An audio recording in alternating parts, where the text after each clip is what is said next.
Si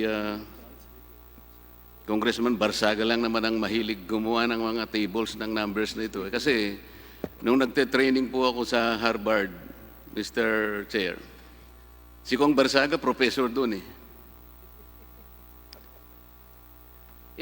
Ito po kasi napakarami po ng binigyan na financial statements ng talaga. Isang tonelada po na financial statements. Talaga namang mabubulag ka na, Mr. Chair. Pero pagtityagaan mo sayang din naman po tinagtyagaan din lang ibigay sa atin. Alam nga namang hindi natin bigyan ng importansya, di ba? Mula 1992 po, tsaka 2018 po yung nakita ko kasing mga financial statements. Dalawa po kasi yung coverage ng inyong financial statements, sir, from ABS-CBN. Ito po yung consolidated at saka po yung parent company. Di po ba? Yung ABS po kasi from 1993, meron po kayong mga kasama rito. Ito po yung Video Post Manila, Inc. Ang Video Post was BOI registered on July 26, 1989. Nagsimula po kayo ron. Sa consolidated coverage, Mr. Chair, ang revenue po nila is 2,358,945,074 pesos. Pag kinumpara po ninyo, do sa coverage naman ng parent company, ito po yung ABS-CBN, parehong-pareho po yun. Walang discrepancy, kaya okay na okay po yun. 1994 po, ganun din po, kasama niya yung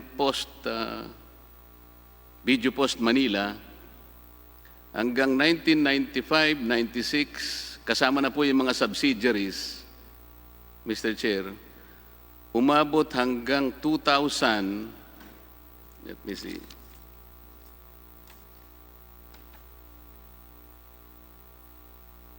hanggang 1999 po, Mr. Chair, kung ano yun po yung reported revenue nung ABS-CBN and subsidiaries, at saka po yung revenues reported by ABS-CBN, wala pong pagkakaiba yun. So ang pinag-uusapan po natin, 1, 2, 3, 4, 5, 6, 7. 7 years. Walang pagkakaiba po yun. Tama naman po dapat ang presentation na gano'n. At nung panahon na yun nga, itong 7 years na ito, Mr. Chair, ang tax code was amended. Nag-decrease po ng rates yung corporate income tax. Dumating na po yung rehimen ng minimum corporation income tax. Dumating na rin po yung net operating loss carryover, yung NOLCO, at marami pang ibang mga changes. Pero, noong 1998 po, 34% ang CIT rate. Ito po yung corporate income tax rate. At noong namang 1999, naging 33% CIT rate. Tama po yun, Mr. ABS-CBN. Itong akin pong, kasi po galing lahat po sa inyong financial statements ito. Ginroup ko lamang po ito at sinuma ko lang. Between 1993 to 1999, walang pagkakaiba yung coverage po. Yung consolidated po, yun ang isang coverage. Yung revenue po ng consolidated or group of companies at saka po yung revenue po ng ABS-CBN, wala pong pagkakaiba. 1993 to 1999. Will you confirm that, sir?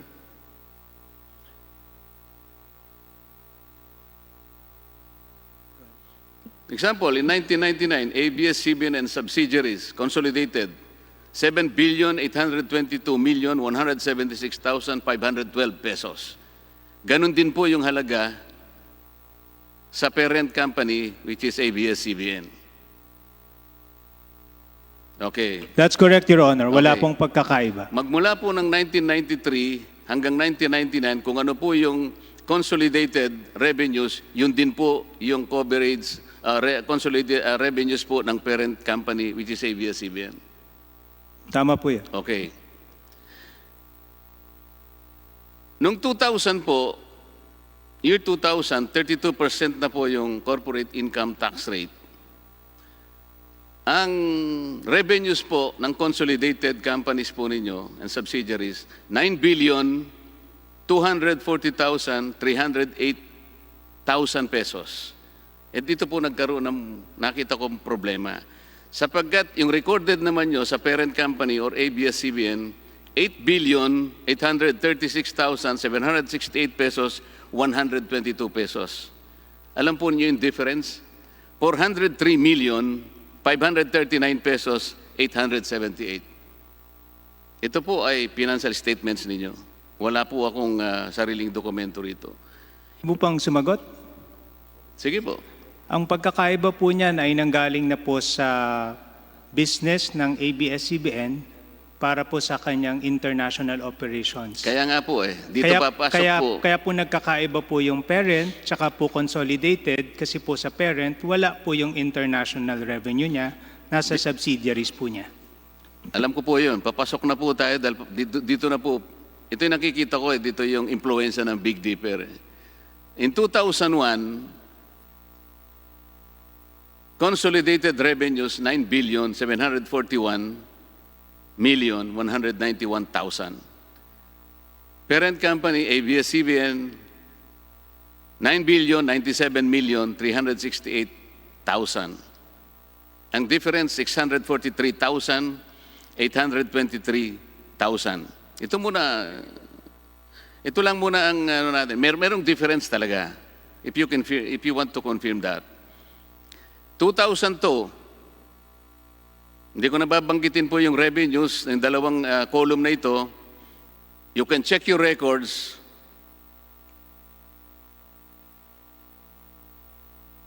Ang difference po in 2003, Mr. Chair, 910,800,000. Dito po nag-umpisa yung tinatawag na restatement. Dito po ay nag-a-apply na po yung new and updated financial accounting standards o yung tinatawag ninyong international accounting standards. Baka gusto po ninyong ma-recall. Ngayon, dito po sa 2003, ang difference po ng consolidated at saka yung parent revenue, papalaki na po ng papalaki ito 972,238,000. Noon pong 2004, ito na po, 1,077,759,000. Ito po yung mas malaki. 2005, ang difference na po ng dalawang revenues, consolidated and parent revenue, 17,047,076,000. Nakakapagtaka po, itong taon na ito, wala po kayong nireflect na revenue sa ABS-CBN. 2005. Bakit po? Let me just check lang po the financial statements, but parang hindi naman po maangyayari na walang revenue ang ABS-CBN. Pakicheck po ninyo kasi po, hindi naman po ako accountant, kinuha ko lang po naman ang financial statement ninyo.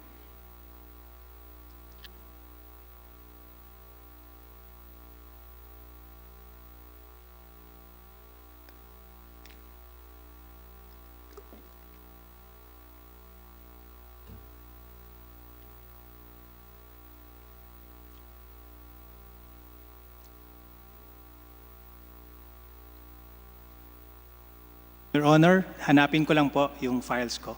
Ng Sige po, 2000. habang hinahanap ninyo, isang assistant na lang po niyo, tuloy ko na po ito. Apo. Balikan na lang po natin kung mahanap po ninyo. Okay lang po yon? Noon naman pong 2006, Mr. Chair, ang difference between the consolidated revenue at saka yung revenue po reported ng ABS-CBN, 6,412,490,000 pesos. Dito po nagsisimulang makita ko na po yung mga discrepancies sa comparison po ng previous financial statement. Kagaya po ng observation din ni Kong Barsaga kanina, Mr. Chair. Tingnan po ninyo yung pagkumparahan po ninyo yung dalawang financial statement, meron po kayong discrepancy. 2007, Mr. Chair, ang difference between the consolidated revenues reported at saka po yung parent, which is ABS-CBN, 6,524,632,000. And then 2008, Mr. Chair, the difference is 9,790,821,000 pesos.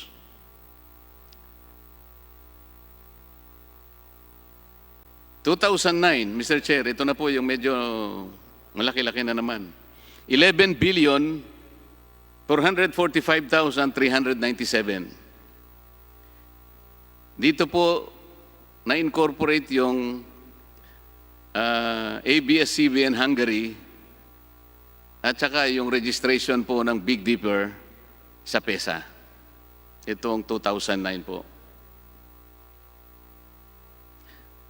Year 2010, Mr. Chair, ang difference between the two reported revenues, 11,640,763,000. 2011 po, the difference between the two sets of revenues, 11,137,079,000. Dito po makikita ang mga discrepancies, yung comparison po ng previous financial statements ninyo. Madali naman pong makita yun dahil sa kayo naman pong gumawa nito. 2012, the difference between the two revenues, Mr. Chair, 13,213,104,000.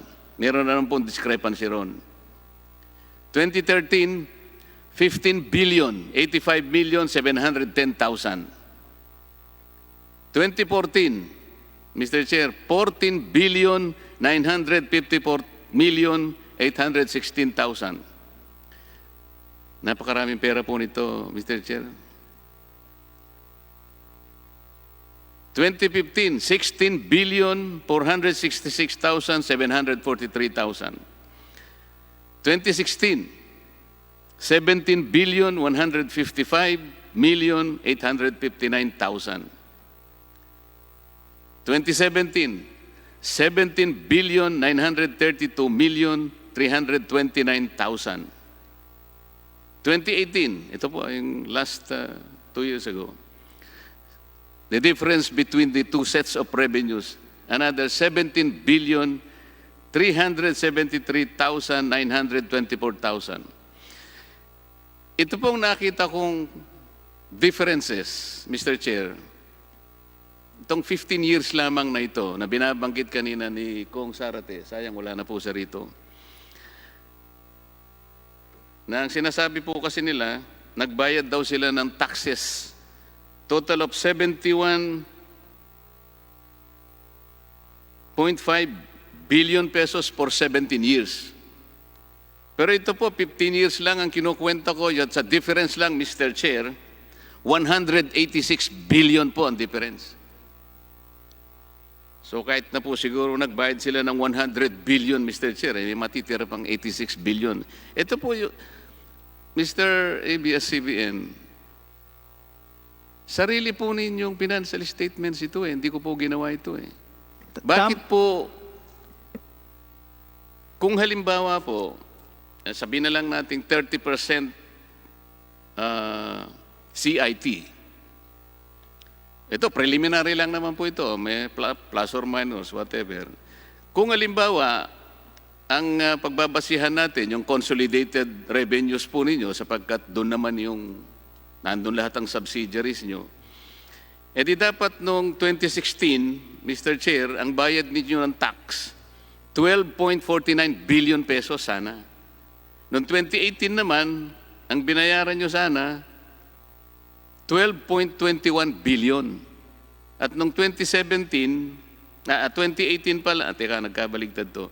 2017, 12.4 billion at noong 2018, 12.21 billion. Sa mga tweet, Mr. Chair, kasi po kahapon merong illustration si Congressman Barsaga.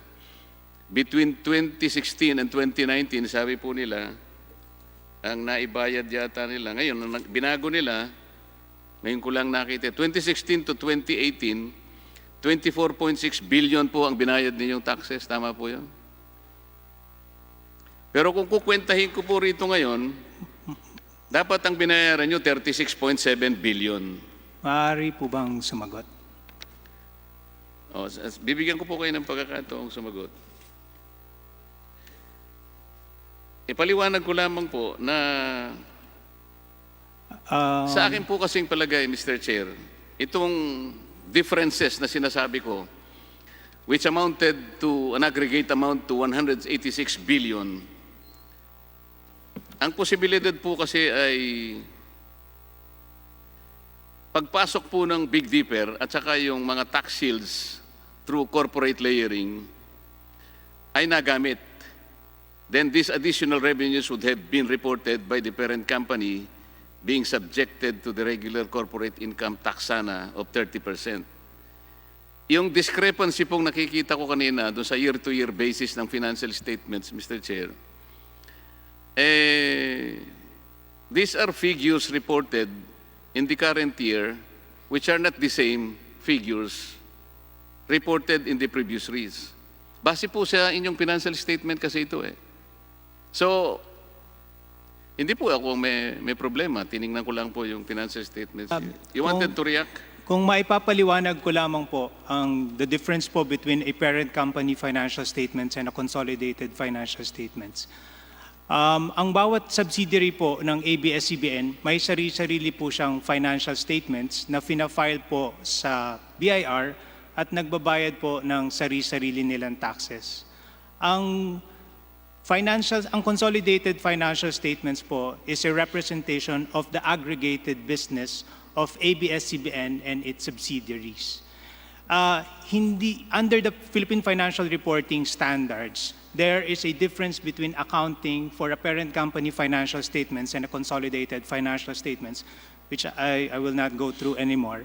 But in essence po, each of the company in the consolidated financial statements prepared their own standalone financial statements, prepared their standalone income tax return, and paid po their respective taxes based on the financial statements and income tax return that was prepared. And then for financial reporting po, under the PFRS or Philippine Financial Reporting Statements, these are consolidated for representation of the operations of the group. So yung taxes po in the consolidated financial statements cannot be based on the consolidated net income because this is a combination of independent operations of each company that prepares their independent financial statements and prepare their separate income tax return. So ang sinasabi ko po, ang ABS-CBN Corporation po halimbawa ay may subsidiary na Sky Cable. Ang Sky Cable po ay gumawa ng sarili niyang financial statements, gumawa po ng sarili niyang income tax return, at nagbayad po ng taxes para sa kinita niya. At ganon din po yung iba-ibang kumpanya ng ABS-CBN. Mari po kayong magtanong kung bakit po maraming kumpanya na involved sa ABS-CBN. It's because po, iba-iba po ang operations ng bawat kumpanya. Ang ABS-CBN po is broadcasting at content production. Ang Sky Cable naman po is in pay TV business. Meron po kayong makikita dyan na ABS-CBN Films Productions Inc., who's into the business of producing film, which prepares also po their separate financial statements and pays po its income tax. So technically po, bawat kumpanya na isinasama sa consolidated financial statements had paid its corresponding taxes po. So yung consolidation po is simply a aggregation and a representation of the combined business if this is taken as one po. And that is a requirement po under PFRS which is required po by the Securities and Exchange Commission. Medyo po mas salimuot lang po yung consolidation process. That is your answer? Yes, Your Honor. Okay, but you will be trapped in your own contradiction because kung totoo po yung pangangatwiran ninyo, bakit naman noong 1999 Consolidated po ito, mga subsidiaries po rin ito eh.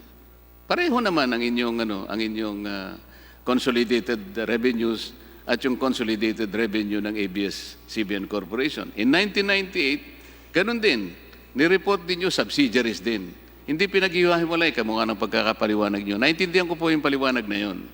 Ang problema, paano nyo ipaliliwanag ngayon, magmula po noong 1993 hanggang 1999, maliwanag na 7 taon ang pinag-uusapan natin, parehong-pareho po eh, yung consolidated at saka yung parent company. Pagkatapos bigla kayong magsasabi ngayon sa kalagitnaan ng ating pag-uusap na ito iba naman po ang ginagawa nito, iba ang ginagawa ni ganon. Wala pong consistency ang inyong pagpapaliwanag. I would surmise po that is actually a You would result. what? I would, ang masasabi ko po ay ito po ay gawa ng evolution po ng accounting standards dito sa Pilipinas. Sa patuloy po na to improve the financial reporting in the Philippines, there are a lot of accounting standards that are implemented. So that may on a kasalanan, year-on-year ang may po, kasalanan po ba nag-iiba nito po ay siya the ng evolution of the accounting standards? nag-iiba-iba po ang requirements sa pag-prepare ng consolidated financial statements at ng parent company financial statements. Pero kung At mag-evolve po siguro, isa pa po, nung panahon po ng 1993 to 1999, mas maliit po ang operations ng ABS-CBN sa iba-ibang mga businesses. Kaya po, kung papansinin niyo po, halos ang nag-ooperate ng malaki ay yung parent company which is presented as parent. Kaya po, siguro nung na-consolidate, parang wala pong difference. yun po yung assumption, hindi ba? I would assume po kasi... Yun nga po, assumption lamang po ninyo yun. I would read it that way po. Yun nga po, assumption po ninyo yun. Tama? Sige po. Okay.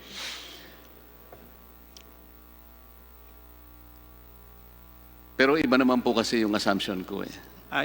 Naintindihan ko po. Okay, salamat po.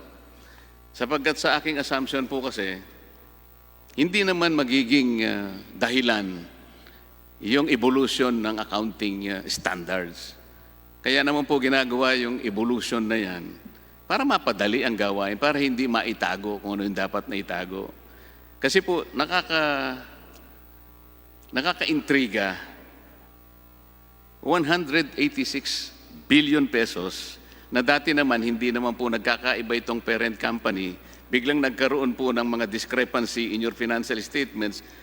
Earlier, wala po akong nakita. Pagkatapos nung dumating po yung panahon ng Big Dipper, dito po talaga, and then I assume that Big Dipper was utilized really, heavily utilized, para ma-understate po ang inyong pagbabayad ng taxes. As a matter of fact, kung nakikinig po yung taga-BIR, meron po kong hawak na Excel file, Mr. BIR, that show that Big Dipper was basically used as a subterfuge to cover up earnings and be taxed at a lower rate. Given the inferences, well, this is my assumption, right? Kasi po, napakalaki po nung group revenue kung ikukumpara doon sa parent. Kung ang pinag-uusapan lang po siguro is 10% of this 186 billion, I would have easily sided with you. Pero kung napakalaking ganito po, and then makikita natin itong mga discrepancies, and then you departed from what you used to do earlier, isa lang po ang may isip namin dito na talagang merong nangyaring takipan dito. I will provide the BIR of the Excel file. Meron naman po ako nito para lalo po nating makita kung sino pong assumptions ang kung yung assumption po ng ABS-CBN o ang assumption ng representasyong ito ang mananaig sa bandang huli. Pwede po bang magsalita? What is it? Gusto ko lang pong sabihin na wala po kaming tinatago at hindi po namin ginamit ang Big Dipper para po mag-avoid ng taxes. As a matter of fact po, it is disclosed in the financial statements and it's available in our website, and it's filed po with the SEC and the PSE, and we have full disclosure po of the transactions and how it is organized and how it was operated po. Yun lang po. It is not what you believe. It is what you can prove in this hearing.